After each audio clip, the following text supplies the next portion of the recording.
Hi folks, Josh Knight the First here with another episode of Writer Rebuild, coming to you with episode 19 of the series. Let's get right into it. This week on Kamen Rider Build, we'll see what happened at the end of last week's episode with that little conversation that Utsumi had with Gentoku, letting him know he's back from the dead. We're going to get a little bit more information this episode, but I'm kind of disappointed with it, but let's go ahead and lead off with that conversation.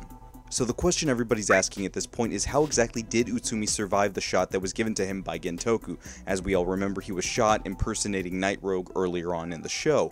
Well, it turns out he was saved and pulled from the river by Bloodstark, and apparently from there he helped set him up in Nanba Heavy Industries, who we now more or less get a confession out of Utsumi that Nanba Heavy Industries has not only built the Splash Driver, not only created these new Smash that we're dealing with, but has now created a new arm of Faust up there in Hokuto. Now, I was wondering whether or not we were going to see more of Utsumi in the show, and I'm glad that we are, but as far as his capabilities later on in the show, i.e. will he become a writer, that we're not sure of just yet. And if there's one thing I'm glad that they covered from last episode going into this week, it's the fact that Sento does go ahead and level with Ryuga about the drawbacks of using the Splash Driver, letting him know that the increased aggression is something to look forward to, really not look forward to, it's kind of dangerous. Now we're going to see more about his motivation later on towards the end of the episode, but I do appreciate that they're still trying to keep this back and forth going between Ryuga and Sento. Now we do see that Sento is looking for an edge in battle, seeing as now he has to contend with the Hokuto Trio and Grease. Now we find that he's looking for a keyword to a bit of research that Katsuragi had done earlier on an item that could potentially help him out in battle, and for the entirety of the episode we see that he's looking toward that. And partway through his search and asking Gentoku if he knows anything about it, which he knew a little bit about, we do get a fight between Build and Cross Charge against, of course, the Hokuto Trio and Grease. Now again, we do see other plot threads being brought up from last week, namely Grease still trying to figure out just exactly what Mitan means to Build. Now we do see he's a little bit obsessed, but he's not scary obsessed, at least not yet. Will he get there? We're not sure. I don't think it'll get to the levels that, say, Philip and Shotaro were in Double in thinking about Wakana, but here it's at least to the level of asking him flat out, hey, what does Mitan mean to you? Now as far as comedy goes, Sento's reaction of, oh, she's just somebody who looks like Mitan, she gets that all the time, and then Grease buying that, that's about as much comedy as we're going to get here in the episode, besides some little hijinks there with the Hokuto Trio earlier on in the episode. But I appreciate with these newer episodes that they're not focusing as much on the comedy and more on the story. Now before this fight can actually reach a good conclusion, we see that Bloodstark decides to interrupt and for seemingly no reason whatsoever give everybody information about just how strong they actually are, actually putting a number to a face. So we see that the Hokuto Trio have the scores of 3.7, 3.7, and 3.6 as far as their hazard levels go. We see that Build is at 3.9, Cross Charge is at 4.0, and Grease is at 4.2. So at this point, Sento's actually the weakest of the riders. Now for no other reason other than to go ahead and push the fact that Sento desperately needs to catch up with everybody else, I do appreciate the scene, but at the same time I think they could have done it a little bit better. Instead of ham-fistingly showing everybody, hey, this is why he needs to get stronger, they could have done that a little more smoothly, I think. Now as far as the Hokuto Trio is concerned, it wouldn't be so bad since so far they're the strongest monsters in the series, but they still think that they need to catch up to Grease and pay him back for the kindness he's shown them. Now they're told by the leader there in Hokuto, and of course by Bloodstark as well, that the way for them to achieve greater strength is through this device called the Hazard Trigger, which of course is the thing that Sento's actually been looking for.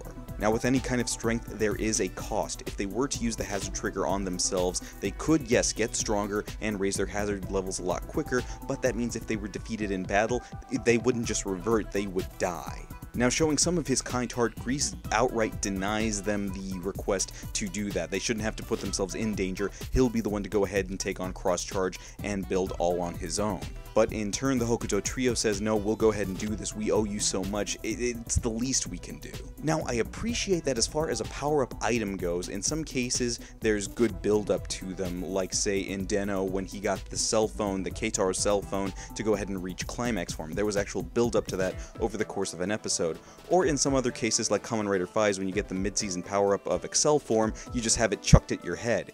Here, I appreciate not only does the writer have a build-up in the power-up item, but it's actually being used by the bad guys as well. Now speaking of that kindness, we see that Sawa dug up some more information on Sawatari to give everybody background on just what kind of guy he was. So apparently before all of this happened, because of the Skywall disaster, it of course ruined the land up there in Hokuto. Now apparently before that, Sawatari was something of a farmer and he employed the Hokuto trio as people to work on his land. When the land wasn't profitable anymore, Sawatari voluntarily gave himself up to be experimented on so that he could provide for them and their families. Now if you ask me, that definitely means that at some point Grease will become a good guy. You don't give a bad guy this much development and say he's going to stay bad. And for what it's worth, the reasoning behind him giving himself up to the military for experimentation, that's very much realistic in the way some people sign up for the military here in order to get some kind of benefit out of it. A legitimate benefit, mind you, but that's something that actually plays very well as far as a children's show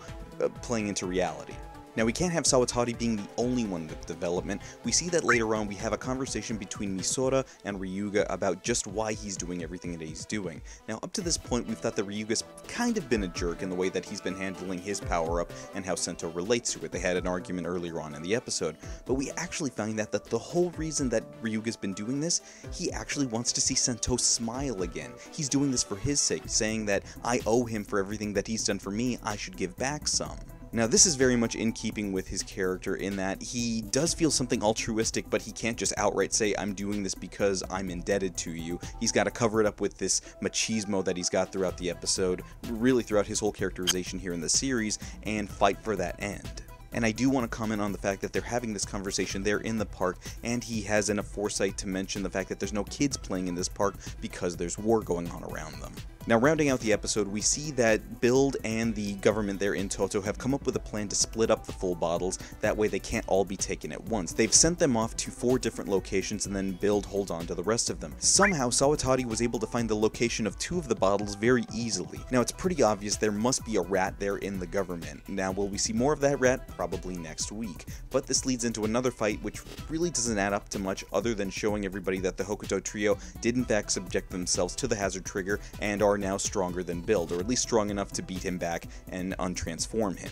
As far as color scheme goes, we see that the new form of the Hokuto trio, now calling themselves Hazard Smash, are their same forms as before. It's the same look, but the color scheme is now completely black with accents of the colors on them, namely blue, red, and yellow. This will play more into the Hazard form that Build will eventually get, but we did want to go ahead and set that up here in the show to begin with, so good on Toei for setting that up at least 3 episodes ahead. Now we do see that Ryuga's been having a problem with the use of this new driver, and that he's feeling the side effects that Sento was warning him about. After pushing himself to his limit using the Taka full bottle to gain wings, we see that he crashes to the ground and Sawa and Misora are able to find him. But we see that Misora's power of purification actually seems to work on him, healing his wounds and knocking her out, seemingly just like a full bottle. Now what does this mean for Misora? Does she have a new power? We're gonna have to find that out in the next episode, where we see also that Sento was offered the hazard trigger by Bloodstark, and we're going to see how that plays out with the seemingly new debut of a form for Build. So to summarize my thoughts on this episode, I really like the development. I know this wasn't the most fast-paced episode, but sometimes you need these, and if we're going to get into a power-up, it's important that the power-up means something, and I'm glad that they're setting that up here in this episode. And as I've been saying for the last couple of episodes, I'm very appreciative that both Misora and Sawa are still given something to do. But of course, those are my thoughts on the episode. I want to hear what you guys thought in the comments below, so let's go ahead and talk about a few things. First off, Misora's cover story. Do you think that Grease is still going to buy that she just kind of looks like Mitan, or will he eventually find out the truth? Secondly, the mole in the Touto government. Who do you guys think leaked out the information on where the full bottles were being stored? And thirdly, given this new development with Misora being able to purify Ryuga, could this potentially mean that's how Build is going to get his final form, through some form of personal purification? You tell me in the comments below. And of course, during the week, you can always talk to me over on social media. On Twitter, I'm at JoshKnight1st. This has been episode 19 of Writer Rebuild. For episode 19 of Kamen Rider Build, The Forbidden Item, I'm Josh Knight the First. I'll see you guys again next episode.